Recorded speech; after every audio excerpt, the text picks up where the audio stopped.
What's up, mansion builders? In this podcast, I want to talk to you about how to pick your ideal customer. That's your resident. Who is going to be your ideal resident? Because you actually should build your entire business model based on who your resident is. And I don't see this talked about very often, because who we pick as our ideal customer, our ideal resident, is going to have a chain reaction that's going to limit or increase the amount of profit we have. Our potential profit is based on our ideal customer. What are they willing to pay, and how will that trigger a chain of events going through expenses, leading us to a set of profit options? So let's talk about this. What kind of customers do we have?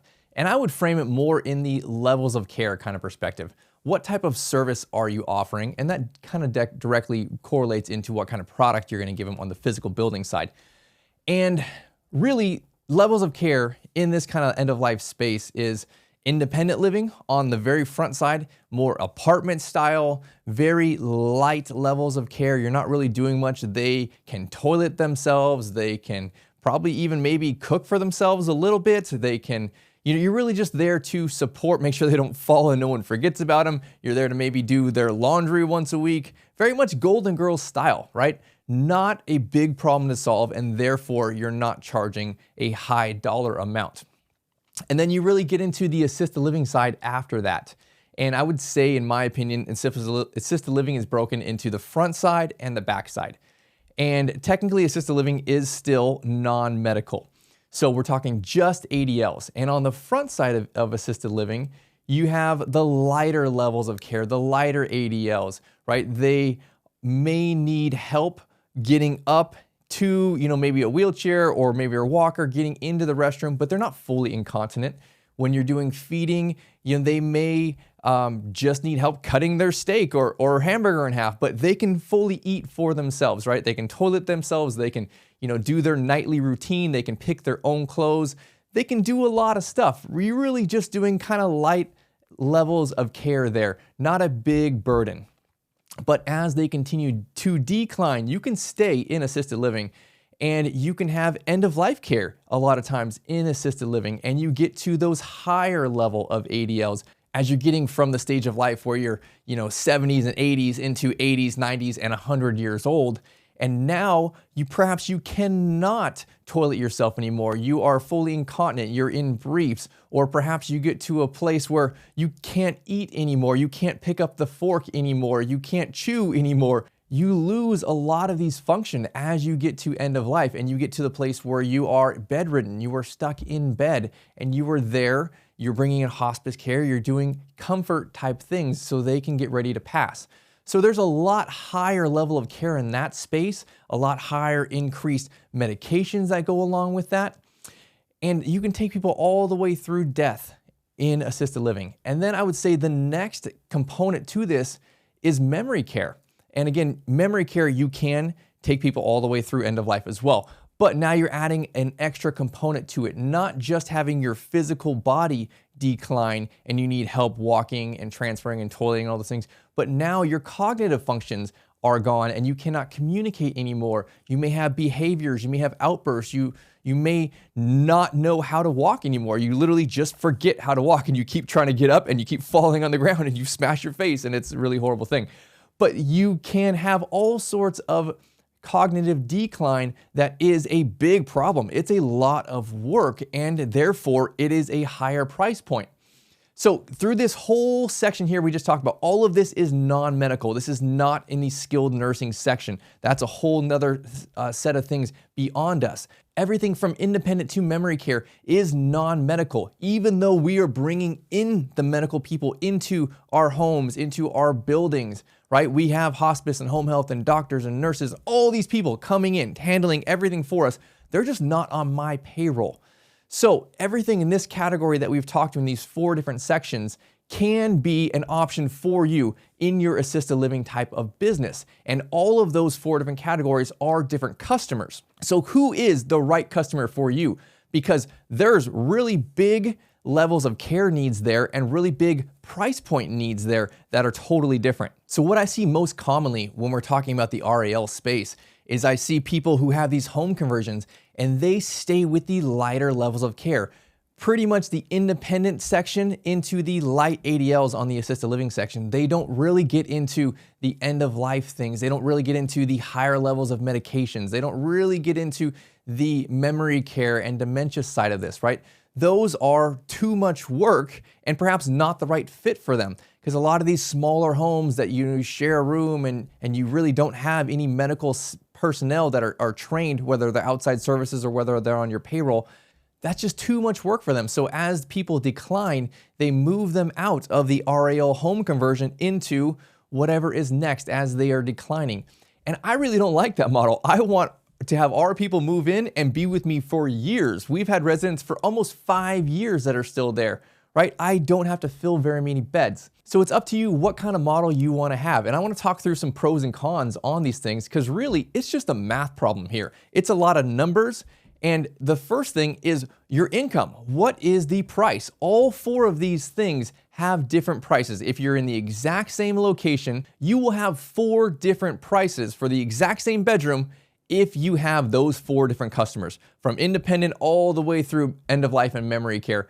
The independent side and the lighter levels of care for assisted living are going to be charging substantially less than the end of life care and the memory care, right? So it's just a math problem here. I run mansions that have 16 private rooms. So if I'm going to look at this math problem, my 16 beds, if I had independent style, maybe I'm $2,500 a month and I'm barely doing anything. I'm renting the room and maybe having a chef that comes out and cooks meals for them, does laundry, basic stuff, right? $2,500 a month. As I get into the lighter side, the beginning side of assisted living, maybe I'm at like $4,500 a month or maybe $5,000, right? And my income is definitely higher than the independent side. But as I keep going down with a different customer, as that person either continues to decline or I'm just bringing in people that are now end of life stage, I might go from that $5,000 a month for assisted living to now $7,000 or $7,500 a month for that. As I'm getting into the memory care side, it might go from $7,500 to $8,500 or $9,000. This is for the exact same room in the exact same location, right? You could see $2,500 on one side and $9,000 for the exact same building, right? Like there's some really, really big swings here of what you can do depending on what you're offering. And that's not times 1, that's times every bedroom that you have, right? 16 for me. And then we have a neighborhood of these, I'm gonna have 80. So a lot of times when I'm talking to people about the home conversion, the RAL method, they're saying, hey, I have my 8 beds and we're at $5,000 a month, right? That's as high as we can get. My market doesn't support any higher. No, that's not really true. Your customer base does not support any higher. You have the wrong customer. If you want to be charging $8,000, you need a different customer avatar. You need to get out of the early levels of assisted living and you need to get into the end of life care or the memory care side. That cost is 50 to 100% higher than the other side. It's the exact same location, the exact same bed, and you are substantially increasing your income by 50 to 100%. So that's good news. You might be like, Brett, well, it's a no-brainer. Why would anybody want to do light levels of care, right? Let's double the income. Well, that's just the income side. Now let's talk about the expenses, because it's a balancing act here. If you have higher levels of care, you're providing more service. You're providing more staff. You're probably paying your staff a little bit more money. So what would that look like? If you were all the way on the front side with independent living, you really don't have much staff, right? You have maybe someone coming in, one person there who's just there to help with laundry and those kind of things, not much staff at all. Then on the assisted living side, you might just have one caregiver and you may not have to pay them as much as the end of life caregivers. So maybe they are $2, $3 an hour less and you just have one, and maybe they're even allowed to sleep at night or live there in the building depending on state regulations.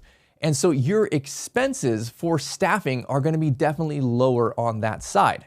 If you continue to move down the line here and you get into end of life care, you probably have a higher ratio of caregivers. I like one caregiver to every 8 residents. And then I still have a chef and I still have 2 managers for each of the mansions. So there's a lot more bodies there. And I'm paying our staff a higher rate than the other people, than the people in assisted living that are doing lighter levels of care. So now I have my biggest expense realistically is staffing.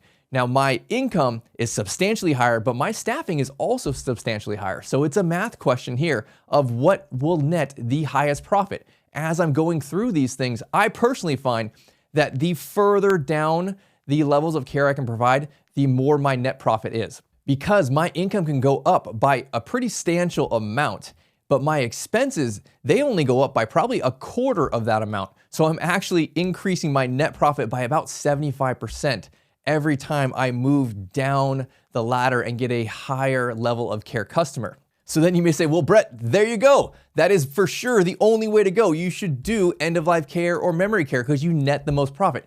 Yes, you do, but here's the next consideration. It's a balancing act still of maximizing profit versus how much work is it to run this business. Because every time you get a higher level of care customer, your business gets harder.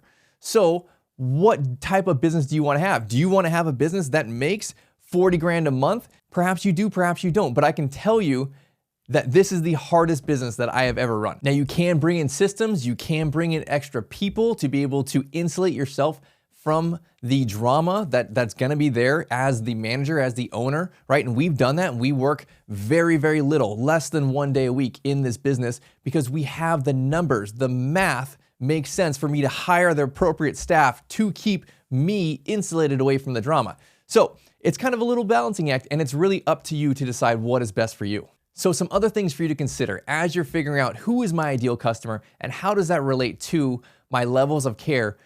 The licensure may be something that is different for each of these things, independent to assisted living, to perhaps even another type of assisted living, maybe on the end of life side, into memory care or dementia.